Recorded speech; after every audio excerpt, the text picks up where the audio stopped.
Hello guys, Smoothie here, and welcome to my review, or rather rant video about the new Season 4 map in Battlefield 2042, Flashpoint.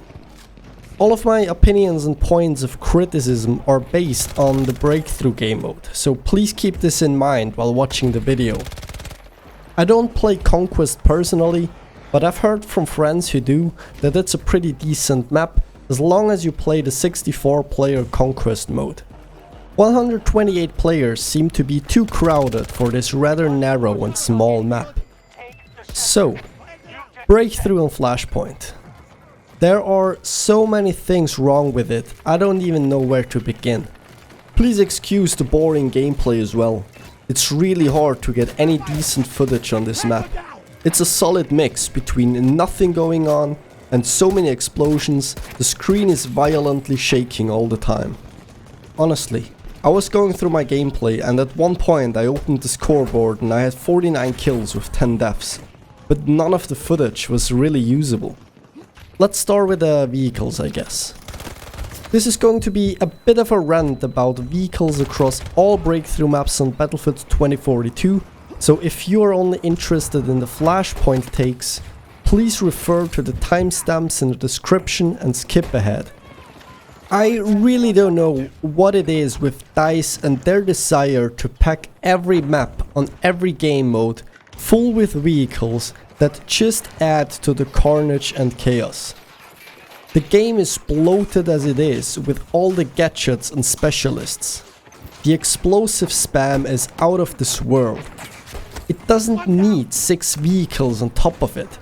Especially not on breakthrough, and even less so on a supposedly close combat map. And by God, it didn't need another explosive gadget. But that's another video. Remember when Stranded launched without vehicles and everyone liked it? Then, for some reason, DICE decided to add an MAV to the attacking side, which everybody disliked. They did eventually listen and try to balance it out again, by adding an MAV to the defending side as well. Same issue with Spearhead. Although a really great map, which we'll talk about again later, it was incredibly one-sided, because the attackers started with 2 tanks, an attack helicopter, an MAV and the usual jeeps, while the defenders didn't have a single tank until the 3rd base, when the whole battle moved inside the cubes anyways. DICE once again did try and balance things out, by giving the defenders their tanks straight from the 1st base as well. I don't understand the thought process behind it. Why do they keep throwing more vehicles at the problem? Why not remove some attacking vehicles instead? Same balance, less carnage and chaos. Flashpoint was and is advertised as a close quarters combat map with, and I quote, up close and personal combat. I thought, great, perfect for infantry focused gameplay. So imagine my surprise when I joined my first game of breakthrough as a defender and immediately started getting mowed down by a tank, a bolt and the new brawler. 8 times in what I guess was 2 or 3 minutes tops. How do I know it was 8 times? Because I remember my score being 6-8 before I quit back to the main menu to search for a game as an attacker. The map is simply too small and narrow to feature any kind of vehicle combat, let alone this much. But vehicles aside, even if Flashpoint was infantry only, it was bound to fail as a breakthrough map before the level designers even started working on the terrain or plopped down any props, because the concept of the breakthrough layout is heavily flawed. You see, breakthrough sectors feature either 1 or 2 capture points, and a good breakthrough map needs a healthy mix of those 2 options. Sectors with 1 capture point are perfect for when the point of entry is more or less a choke point. Say 2 or 3 possible entrances, like it is the case on Stranded or the tower objectives on Kaleidoscope. They need to be hard to capture, otherwise the attackers will just roll over them. Whereas sectors with 2 capture points can be used in nearly any scenario. The point of them is to promote team play. Capture 1 point, then hold it while getting the other one. Sometimes the whole team moves over and you lose the first point while capturing the second one. It's a back and forth where you need to manage both attack and defense. With balanced teams, this is as good as it gets.